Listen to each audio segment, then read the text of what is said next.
სალამი მოგესალმებით, ვაგრძელებთ ჯონ მაკარტურის საუბრების ქართულ ენაზე ატვირთვას. ეს არის ბიბლიური კითხვები და პასუხები.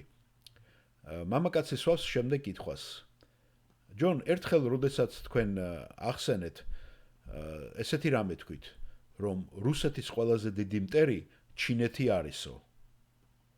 მე წავიკითხე წიგნი, რამოდენიმეჯერ უკვე, გვიან დიდი პლანეტა დედამიწა. და ასევე გასულ კვირას თქვენ როცა დანიელის წიგნს განიხილავდით, მე ესეთი შთაბეჭდილება დამჩა, რომ რუსეთი და ჩინეთი ერთად ერთიანდებიან ისრაელის წინააღმდეგ და იქნებიან ალიანსში გაერთიანებული. როგორ ფიქრობთ, ჯონ, ასე იქნება? ჯონ მაკარტური პასუხობს. მე არა ვარ დარწმუნებული, რომ ისინი ერთმანეთთან ალიანსში იქნებიან, მაგრამ აუცილებლად ისინი ისრაელის წინააღმდეგ იქნებიან.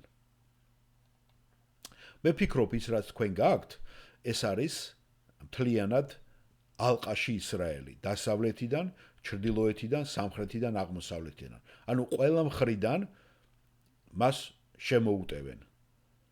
დასავლეთი არის აღორძინებული რომის იმპერია, სამხრეთი არის ეგვიპტური კონფედერაცია, ჩრდილოეთი არის რუსეთის უზარმაზარი ძალა, ქუში, ფუთის, ეს არის სპარსეთი და თანამედროვე ირანი, ხო?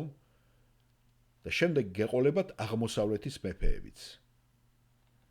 მიუხედავად იმისა, რომ ისინი ყველა თანხმდებიან, რომ სურთ ისრაელის გაკონტროლება, არ ამგონია, რომ ისინი ერთმანეთთან მოკავშირეები იყვნენ.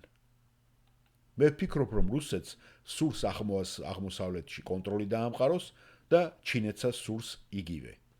და ეს იქამდე მივა, რომ ჩინეთს სურს რუსეთის დაპყრობა და რუსეთს სურს პირიქით ჩინეთის დაპყრობა. მე ნამდვილად ვფიქრობ, რომ ეს იქნება არა მხოლოდ ყველა ისრაელის წინააღმდეგ, არამედ ეს იქნება ყველას წინააღმდეგ, ერთმანეთის წინააღმდეგ. მადლობთ.